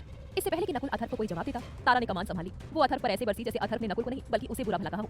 ए, तुम्हारी हिम्मत कैसे हुई मेरे बॉयफ्रेंड को फ्रॉड कहने की? आखिर समझते क्या हो तुम खुद तो, ब्लडी सड़क छाप। और तुम्हें अंदर किसने आने दिया? मैं अभी सिक्योरिटी को बुलाकर तुम्हें यहाँ से बाहर निकलवाती हूँ। कहते हुए तारा जोर जोर से चिल्लाने लगी, सिक्योरिटी सिक्योरिटी। वो इतना चिल्ला रही थी कि सभी हैरान होकर वहाँ इकट्ठा होने लगे थे। इतनी भीड़ और शोर देखकर शो के ऑर्गेनाइजर तक बात चली थी। सीसीटीवी कैमरे पर अथर्व को उन लोगों के बीच देख सिक्योरिटी के साथ मैनेजर सीईओ मिसेस नीलिमा और बाकी दूसरे मेंटोर्स भी वहाँ भागे चले आए। मिसेस नीलिमा ने आते ही घबरा कर पूछा, क्या हुआ, सब ठीक है? यहाँ इतना शोर क्यों हो रहा है? तारा ने आओ देखा ना था वो अथर्व के बारे में बुरा भला कहने लगी। अच्छा हुआ मैम आप आगे, देखिए यहाँ सिक्योरिटी कितनी लूज है, इसे जरा टाइट करवाइए। कैसे कैसे लोगों को अंदर आने दिया जा रहा है यहाँ? किसी को कुछ समझ में नहीं आया कि आखिर तारा किसकी बात कर रही थी। मिसेस नीलिमा ने परेशान होकर कहा, तुम किसकी बात कर रही हो बेटा? तारा ने अथर्व की तरफ उंगली करते हुए जोर से कहा, यही जो आपके सामने खड़ा है। अथर्व की तरफ इशारा होते देख मिसेस नीलिमा बुरी तरह हड़बड़ा गई कि कहीं तारा की इस हरकत पर अथर्व को गुस्सा ना आ जाए और वो ये शो छोड़कर चला जाए। मिसेस नीलिमा ने गुस्से से कहा, ये क्या बदतमीजी है, तुम जानती हो तुम किसके बारे में क्या कह रही हो? तारा ने अथर्व को घूरते हुए जवाब दिया, मैं बिल्कुल अच्छी तरह जानती हूँ, ये आदमी एक सड़क छाप रोड साइड रोमियो है जो मेरे पीछे पीछे यहाँ तक चला आया। आप प्लीज सिक्योरिटी को कहकर इसे यहाँ से बाहर निकलवाइए। मिसेस नीलिमा को अब तारा पर बुरी तरह गुस्सा आ रहा था। वो जोर से चिल्लाई, इनफ इज इनफ, तुम जानती भी हो तुम किसके बारे में बात कर रही हो। ये मिस्टर मल्होत्रा है, द यंगेस्ट बिलियनियर और मल्होत्रा कंपनी के सीईओ, और ये इस शो के हमारे सबसे स्पेशल मेंटोर है। अथर्व के बारे में ये सब सुनते ही तारा के होश उड़ गए। वो बुरा सा मुंह बनाकर बड़बड़ाई, यंगेस्ट बिलियनियर, मल्होत्रा कंपनी के सीईओ, शो के special mentor, oh my God, क्या ये सच है? मिसेस नीलिमा ने तारा को छोड़ा और अथर्व से माफी मांगने लगी। मिस्टर मल्होत्रा, इसकी तरफ से मैं आपसे माफी मांगती हूँ। पता नहीं आजकल के बच्चों को क्या होता जा रहा है, किसी की रिस्पेक्ट करना तो इन्हें आता ही नहीं। लेकिन प्लीज आप इसके चक्कर में ये शो छोड़कर मत जाइएगा। बड़ी मुश्किल से हमने आपको ऑन बोर्ड किया है। मुझे यकीन है कि इस लड़की के चक्कर में आप बाकी बच्चों का नुकसान नहीं होने देंगे। अथर्व सीरियस चेहरे के साथ खड़ा तारा को देखते हुए मिसेस नीलिमा की बातें सुने जा रहा था। उसे इस तरह शांत देख मिसेस नीलिमा को लगा कि अथर्व ने ये शो छोड़ने का मन बना लिया है। वो तारा पर गुस्सा करने लगी, और रही इस लड़की की बात, तो मैं इसे अभी इसी वक्त इस शो से आउट करती हूँ। ऐसे बदतमीज बच्चे किसी के तो क्या, खुद के साथ भी कुछ अच्छा नहीं कर सकते। मिसेस नीलिमा की बात सुनकर एक बार फिर तारा के होश उड़ गए। वो रुआसी सी शक्ल बनाकर मिसेस नीलिमा की मिन्नतें करने लगी। नहीं मैम, प्लीज ऐसा मत कीजिए, मुझे नहीं पता था कि आपके स्पेशल गेस्ट है, ऐसा होता तो मैं कभी। मिसेस नीलिमा ने उसकी बात काटी और गुस्से से बोली, इसका मतलब अगर ये कोई मामूली आदमी होते तो तुम्हें इनके साथ बदतमीजी करने का राइट मिल जाता। तारा हड़बड़ा गई। नहीं मैम, मेरा ये मतलब नहीं। मिसेस नीलिमा ने उसकी बात काटी और अपनी मैनेजर से बोली, इस लड़की का नाम लिस्ट से निकाल दो और जल्दी से इसे यहाँ से बाहर निकालो, मुझे अब ये लड़की यहाँ नजर नहीं आनी चाहिए। मिसेस नीलिमा का आखिरी फैसला सुन तारा निशब्द सी जियो की त्यों खड़ी रह गई। तारा बेबसी होकर अथर्व को देखे जा रही थी, मगर अथर्व अब रिलैक्स नजर आ रहा था और मन ही मन तारा पर हंस रहा था। चलो, किसी ने तो इसे एहसास कराया कि ये कितनी बदतमीज है। वहीं तारा हड़बड़ाकर मिसेस नीलिमा की तरफ बढ़ी और बोली, मैम प्लीज मुझे माफ कर दीजिए। मिसेस नीलिमा ने उसकी बात काटते हुए फौरन कहा, तुम्हें माफी मुझसे नहीं मिस्टर अथर्व से मांगनी चाहिए। तारा ने लाचारी से अथर्व की तरफ देखा, उसे अब कोई और ऑप्शन नजर नहीं आ रहा था सिवाय अथर्व से माफी मांगने के। उसने बेमन से मगर शर्मिंदगी भरे अंदाज में कहा, मिस्टर अथर्व मुझे माफ कर दीजिए, मुझे गलतफहमी हो गई थी। अथर्व अच्छे से जानता था कि तारा सिर्फ अपनी सीट बचाने के लिए माफी मांगने का ड्रामा कर रही है, इसलिए उसे मन ही मन तारा पर हंसी आ गई। वो एटीट्यूड से अपनी जेब में हाथ डालकर उसे चैलेंजिंग लुक देने लगा। तारा चिढ़ गई, मगर इससे पहले कि वो फिर से कुछ उल्टा सीधा कहती, उसने अपनी जबान पर कंट्रोल कर दिया और गुस्से से मुट्ठी भींच ली। इधर वहीं खड़ा नकुल भी अब घबरा गया था। उसे लगा कि कहीं तारा के साथ खड़े होने की वजह से मिसेस नीलिमा उसे भी शो से बाहर न कर दे, इसलिए वो वहां से उल्टे पैर खिसकने लगा। वहीं मिसेस नीलिमा ने एक बार फिर तारा को सख्ती से देखा और बोली, माफी मांगने का हरगिज ये मतलब नहीं है कि मैं सब भूल जाऊंगी और तुम्हें यहाँ रहने दूंगी। ये सुन तारा शॉक हो गई और एकदम से बोली, लेकिन मैम। मिसेस नीलिमा ने उसे घूर कर देखा और अपनी मैनेजर से बोली, आधे घंटे के अंदर इस लड़की को यहाँ से आउट करो। इतना कहकर मिसेस नीलिमा वहां से निकल गई। तारा ने चिड़ और बेबसी के मिले जुले भाव से अथर्व को देखा तो अथर्व मुस्कुराता हुआ उसके सामने आकर खड़ा हो गया। मैंने कहा था ना, तुम एक बदतमीज लड़की हो और इसका खामियाजा एक दिन तुम्हें भुगतना होगा, अब भुगतो। अथर्व एटीट्यूड से उसे एक लुक देकर वहां से चला गया और तारा मुट्ठी भींचे उसे देखती रही और फिर अचानक उसने पलटकर नकुल की तरफ देखा, लेकिन वो वहां नहीं था। ये नकुल कहां चला गया? रिया ने मुंह बनाकर कहा, वो तो पहले ही 9-11 हो गया कि कहीं उसे भी लपेटे में ना ले लिया जाए, ब्लडी सेल्फिश मैन। तारा ने गुस्से से उसे घूरा और चिल्लाई, सेल्फिश वो नहीं, ये अकड़ू है जिसकी वजह से मुझे शो से बाहर किया जा रहा है। रिया ने उसका हाथ खींचा और धमकाते हुए धीरे से बोली, धीरे बोल वरना ये लोग अब तुझे बेइज्जत करके बाहर निकालेंगे। तारा ने भी धीरे से मगर दांत खींचकर कहा, उसको तो मैं छोड़ूंगी नहीं, ब्लडी। रिया ने उसे टोकते हुए कहा, ब्लडी नहीं मिस्टर अथर्व, लगता है तू यहाँ से पिटकर ही जाएगी, पहले ही तूने बहुत बेइज्जती करा ली है, अब बस कर। तारा थकी हारी सी अपनी सीट पकड़कर वहीं चेयर पर बैठ गई। अब मैं क्या करूं? घर पर पापा को ना जाने क्या क्या बोलकर आई थी कि मुझे अब उनके पैसे, इंटर्नशिप, किसी भी चीज की जरूरत नहीं है, अब किस मुंह से वापस जाऊंगी मैं? रिया ने तुरंत जवाब दिया, इसी मुंह से, लेकिन पापा के पास नहीं, मिस्टर अथर्व के पास। रिया की बात सुनकर तारा कंफ्यूज हो गई और उसे गुस्से से घूरने लगी। मैं उस मिस्टर अकड़ू के पास क्यों जाऊंगी? रिया ने उसे आंखें दिखाकर कहा, तुझे इस शो में रहना है या नहीं? तारा ने बेबसी से जवाब दिया, रहना है। रिया ने उसके कंधे पकड़कर उसे उठाया और बोली, तो उठ और मिस्टर अथर्व के पास जाकर रिक्वेस्ट कर, उनसे माफी मांग और बोल कि वो मिसेस नीलिमा से बात करे। I am sure Mrs Neelima उनकी बात जरूर मानेंगी और तुझे एक चांस देंगी। तारा ने उसे अजीब तरह से देखकर कहा, लेकिन वो मिस्टर अकड़ू मेरी बात क्यों मानेगा? रिया ने उसे घूरते हुए कहा, क्योंकि वो तेरी तरह जिद्दी और बदतमीज नहीं है, मैच्योर बंदा है यार, मुझे पूरा यकीन है कि अगर तू उसे कन्विंस कर ले तो जरूर मिसेस नीलिमा से तेरे बारे में बात करेगा। तारा अब सोच में पड़ गई थी। वो अथर्व की शक्ल तक नहीं देखना चाहती थी, लेकिन अब उसे उसी के पास जाकर मिन्नतें करने की नौबत आ गई थी। वो यही सब सोच रही थी कि तभी उसे एक बार फिर रिया की आवाज आई, जल्दी कर, तेरे पास सिर्फ आधा घंटा है, बल्कि 20 मिनट। तारा हड़बड़ा गई। उसे शो से बाहर नहीं होना था, उसे नकुल को इंप्रेस करना था और अपने पापा को खुद को प्रूफ करके दिखाना था। ये सब बातें दिमाग में आते ही वो फौरन अथर्व को ढूंढने निकल गई। तेजी से दौड़ते हुए वो रास्ते में गुजरते हुए हर नौजवान से अथर्व के बारे में पूछ रही थी, लेकिन उसके हाथ कोई इन्फॉर्मेशन नहीं लग रही थी। तभी अचानक वो श्रवण से टकरा गई, जो जानबूझकर उसके रास्ते में आया था, वो भी अथर्व के कहने पर। अथर्व जानता था कि तारा उसे कन्विंस करने के लिए उसके पास जरूर आई थी और अब वो उसका वेट कर रहा था। तारा ने हड़बड़ी में श्रवण से भी वही पूछा, एक्सक्यूज मी, आपने मिस्टर अथर्व को देखा? और इस बार उसे उसका जवाब मिल गया, हाँ वो बाहर प्लेग्राउंड में कुछ लड़कों से बात कर रहे हैं। इतना सुनते ही तारा ने भागते हुए श्रवण को थैंक यू बोला और प्लेग्राउंड में अथर्व को ढूंढने निकल गई। तारा तेजी से अथर्व के पास आ गई और उसके पीछे खड़ी होकर दबी-दबी आवाज में बोली, मिस्टर अथर्व, मुझे आपसे कुछ बात करनी है। अथर्व ने लड़कों को जाने का इशारा किया और उसकी तरफ मुड़ा। उसकी आंखों में देखते ही तारा के दिल में अजीब सी हलचल हुई। उसने फौरन अपनी नजरें फेर ली। अथर्व मुस्कुराता हुआ उसे तंज भरी लहजे में बोला, मिस्टर अथर्व, कहने में हिचकिचा तो इतना रही हो जैसे मुझसे इज्जत से बात करने में शर्म आ रही है। तारा ने उसे अजीब तरह से देखा और मन ही मन बोली, इज्जत माय फुट, अगर तुम यहाँ मेंटोर नहीं होते ना तब बताती मैं तुम्हें। अथर्व ने उसे एटीट्यूड से देखा और बोला, अब अगर मन ही मन मुझे गालियां देने से फुर्सत मिल गई हो तो काम की बात कर लो। तारा एकदम से चौंक गई और फिर से मन में बोली, इसे मेरे मन की बातें कैसे पता? माइंड रीडिंग में माहिर है शायद, इसके सामने ठीक से खड़े होना चाहिए। तारा ने अपनी बॉडी लैंग्वेज ठीक की और अब वो मुद्दे की बात पर आ गई। देखिए, जो हुआ वो एक मिसअंडरस्टैंडिंग थी। यहाँ मिलने से पहले हमारे बीच इतनी एक्सीडेंटल मीटिंग्स हुई, उससे मुझे क्या, किसी भी लड़की को यही लगेगा ना कि आप एक रोड साइड रोमियो हैं जो लड़की का पीछा कर रहे हैं। ये सुनकर अथर्व ने सख्ती से अपनी एक आईब्रो उठाकर तारा को देखा तो तारा हड़बड़ा गई। मेरा मतलब वही मिसअंडरस्टैंडिंग जो किसी भी लड़की को हो सकती है। अथर्व ने भारी आवाज में कहा, किसी भी लड़की को नहीं, सिर्फ तुम्हें। तारा उसे घूर कर देखने लगी, आपको मुझसे प्रॉब्लम क्या है? अथर्व ने बात काट कर कहा, काम की बात करो, क्यों आई? तारा अब हिचकिचाने लगी, आप प्लीज मिसेस नीलिमा से मेरे बारे में बात कीजिए कि वो मुझे गेम से आउट ना करें। आई एम श्योर वो आपकी बात नहीं टालेंगी। अथर्व ने फौरन जवाब दिया, हाँ नहीं टालेंगी। तारा ने रिक्वेस्ट करते हुए कहा, तो फिर आप बात करेंगे उनसे? अथर्व ने उसकी आंखों में देखा और स्ट्रेस अंदाज में कहा, ठीक है, लेकिन एक शर्त पर। शर्त शब्द सुनकर ही तारा का दिल तेजी से धड़कने लगा। अब ये मुझसे क्या करवाने वाला है? ओह गॉड, कहिए। तारा नर्वस होकर अथर्व की आंखों में देख रही थी। अगले ही पल उसे अथर्व की आवाज आई, तुम ईमानदारी से इस गेम में पार्टिसिपेट करोगी और जीतने की भी पूरी कोशिश करोगी, ये मेरी शर्त है। तारा कंफ्यूज हो गई। उसे लगा कि वो उसका कोई फायदा उठाने वाली शर्त रखेगा, लेकिन ऐसा नहीं हुआ। वो ताज्जुब से अथर्व की आंखों में देखने लगी और अचानक एक बार उसका दिल धड़का। उसने एकदम से अपनी नजरें फेर ली। एक बार फिर अथर्व की आवाज उसके कानों में गूंजी, अब तुम जा सकती हो। तारा निशब्द सी होकर अथर्व को देखने लगी, जैसे उसे कोई होशो हवास ही ना हो। अथर्व की आवाज उसके दिल पर भारी हो रही थी, ऐसी आवाज जो वो हमेशा से सुनना चाहती थी। वो कहीं गुम सी वहीं खड़ी रही तो अथर्व ने इशारे से उससे पूछा कि क्या हुआ। तारा हड़बड़ा गई, उसने खुद को संभाला और मुंह बनाकर वहां से चली गई। अथर्व पीछे से उस पर हंस रहा था, या यूं कहो ब्लश कर रहा था, जिसका उसे खुद अंदाजा नहीं था। अथर्व ने मिसेस नीलिमा से रिक्वेस्ट करके तारा को गेम से आउट होने से रोक लिया था। एक बार फिर सारे कंटेस्टेंट न्यू टास्क की तैयारी में लग गए थे। इस बार टीम बनाई जानी थी, जिसके लिए सभी को कुछ हिडन टास्क दिए थे, यानी किसी को नहीं पता था कि उसके साथ वाले कंटेस्टेंट से कौन से क्वेश्चन सॉल्व करवाए जा रहे हैं। बस उनके आंसर्स के बेस पर टीम बनाई जानी थी। तारा शिद्दत से चाहती थी कि नकुल उसकी टीम का हिस्सा बने, इसलिए वो नकुल से इशारों से बात करने की कोशिश भी कर रही थी, लेकिन नकुल उसे लगातार इग्नोर कर रहा था। इधर अथर्व ने जब ये सब देखा तो वो एक बार फिर तारा के पास चला गया उसे वार्न करने। वो चुपचाप तारा के पास जाकर खड़ा हो गया और धीरे से बोला, मैंने कहा था ना ईमानदारी से खेलना। तारा ने मुंह बना लिया और उससे दूर चली गई। कुछ देर में टास्क खत्म हुआ और सामने बड़ी सी स्क्रीन पर सभी टीम्स के नाम फ्लैश होने लगे।